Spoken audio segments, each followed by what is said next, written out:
اعوذ باللہ من الشیطان الرجیم بسم اللہ الرحمن الرحیم۔ آج کے ترجمہ قرآن کے اس سبق میں ہم سورۃ الحجرات کی دوسرے رکوع آیت نمبر 11 سے لے کر آیت نمبر 18 تک کا ترجمہ کریں گے۔ اعوذ باللہ من الشیطان الرجیم، میں اللہ تعالیٰ کی پناہ میں آتا ہوں شیطان مردود کے شر سے۔ بسم اللہ الرحمن الرحیم، میں شروع کرتا ہوں اللہ تعالیٰ کے نام سے جو نہایت مہربان بڑا رحم کرنے والا ہے۔ یا ایھا الذین آمنوا، اے ایمان والو، لا یسخر قوم من قوم، ایک قوم دوسری قوم کا مذاق نہ اڑائے۔ عسیٰ ان یکونوا خیرا منہم، قریب ہے کہ جس کا مذاق اڑا رہی ہیں وہ بہتر ہو اس قوم سے جو مذاق اڑانے والی ہے۔ ولا نساء من نساء، اور عورتیں عورتوں کا مذاق نہ اڑائیں۔ عسیٰ ان یکن، قریب ہے کہ وہ عورتیں جن کا مذاق اڑایا گیا ہے خیرن، بہتر ہو منہن، مذاق اڑانے والیوں سے اللہ کے نزدیک۔ ولا تلمزوا انفسکم، اور آپس میں ایک دوسرے کو تانے نہ دو۔ ولا تنابزوا بالالقاب، اور برے ناموں سے نہ پکارو، کسی کے برے نام نہ ڈالو۔ بئس الاسم الفسوق بعد الایمان، ایمان لانے کے بعد برا نام رکھنا گناہ ہے۔ ومن لم یتب، جس نے توبہ نہ کی، فاولئک هم الظالمون، وہ ظالم ہیں۔ یا ایھا الذین آمنوا، اے ایمان والو، اجتنبوا کثیرا من الظن، زیادہ گمانوں سے پرہیز کرو، بچو احتراز کرو۔ ان بعض الظن، بے شک بعض گمان، اثم، گناہ ہیں۔ ولا تجسسوا، اور دوسروں کی جاسوسی نہ کرو۔ ولا یغتب بعضکم بعضا، اور ایک دوسرے کی غیبت نہ کرو۔ ایحب احدکم، کیا تم میں سے کوئی یہ پسند کرے گا کہ وہ اپنے ان یاکل لحم اخیہ میتا، اپنے مردہ بھائی کا گوشت کھائے۔ فکرہتموہ، تم اس کو ناپسند کرو گے تو اسی طرح تمہیں غیبت کو بھی ناپسند کرنا چاہیے، غیبت بھی اسی طرح ہے۔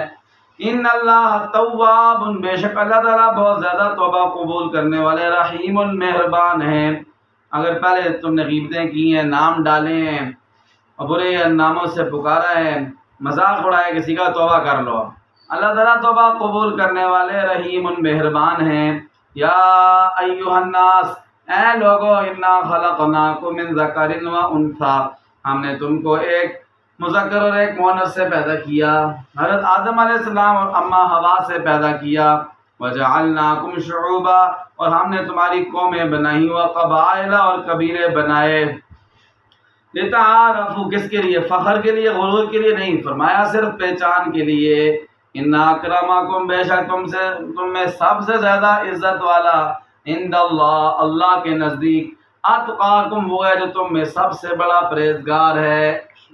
ان اللہ علیم خبیر، بے شک اللہ تعالیٰ سب کچھ جاننے والی ہستی، خبیر، ان سب باتوں سے خبردار ہیں۔ قالت الاعراب آمنا، دیہاتی لوگوں نے کہا کہ ہم ایمان لے آئے۔ قل، پیارے نبی آپ انہیں کہہ دیجئے، لم تؤمنوا، تم ایمان نہیں لائے، تم یہ کہو کہ قولوا اسلمنا، ہم اسلام لائے ہیں۔ ولما يدخل الایمان فی قلوبکم، اور ابھی تک ایمان تمہارے دلوں میں داخل نہیں ہوا۔ وَإِن تُطِيعُوا اللَّهَ، اگر تم اللہ کی اطاعت کرو گے، اس کے رسول کی، لَا يَلِدْكُم مِّنْ أَعْمَالِكُمْ شَيْئًا، تو تمہارے اعمال میں سے کوئی کمی نہیں ہوگی ذرا برابر۔ ثُمَّ لَمْ يَرْتَابُوا، پھر شک نہ کرنا اس میں نہیں۔ ان اللہ غفور الرحیم، بے شک اللہ تعالیٰ بخشنے والی مہربان ذات ہے۔ انما المؤمنون، ایمان والے حقیقت میں صرف وہ لوگ ہیں، الذین آمنوا باللہ، جو اللہ کو وحدہ لا شریک مانتے ہیں اور رسول ہی، اس کے رسول پر ایمان لاتے ہیں۔ ثم لم یرتابوا، پھر شک میں نہیں پڑتے، وجاہدوا باموالہم وانفسہم فی سبیل اللہ، اور اپنے مال اپنی جانوں کے ساتھ اللہ کے راستے میں جہاد کرتے ہیں۔ اولئک هم الصادقون، یہی سچے لوگ ہیں۔ قل، پیارے نبی آپ کہہ دیجئے، اتعلمون اللہ بدینکم، کیا تم اللہ تعالیٰ کو اپنا دین جتلاتے ہو؟ واللہ یعلم ما فی السماوات وما فی الارض، اللہ تعالیٰ جانتے ہیں جو کچھ آسمانوں اور زمینوں میں ہے، اور اللہ تعالیٰ بکل شیء علیم، ہر چیز کے بارے میں مکمل علم رکھتے ہیں۔ یمنون، پیارے نبی جی، وہ لوگ آپ پر احسان جتلاتے ہیں، اسلموا، یہ کہ وہ اسلام لائے۔ اپنے اسلام کا احسان جتلاتے ہیں یہاں پر، قل کہہ دیجیے لا تمنوا علی اسلامکم، میرے اوپر احسان نہ جتلاؤ اپنے اسلام کا، بل اللہ یمن علیکم، بلکہ اللہ تعالیٰ نے تم پر احسان کیا ہے۔ جی کیا احسان کیا ہے؟ ان ہداکم للایمان، یہ کہ اللہ تعالیٰ نے تمہیں ایمان کی ہدایت عطا فرمائی ہے۔ ان کنتم صادقین، اگر تم سچے ہو، ان اللہ یعلم، بے شک اللہ تعالیٰ جانتے ہیں، غیب السماوات والارض، آسمانوں اور زمینوں کی چھپی ہوئی چیزوں کو، عالم الغیب، ذات اللہ تعالیٰ کی ہے، واللہ بصیر بما تعملون، اور اللہ تعالیٰ اچھی طرح دیکھنے والے ہیں جو تم عمل کرتے ہو، اچھے یا برے۔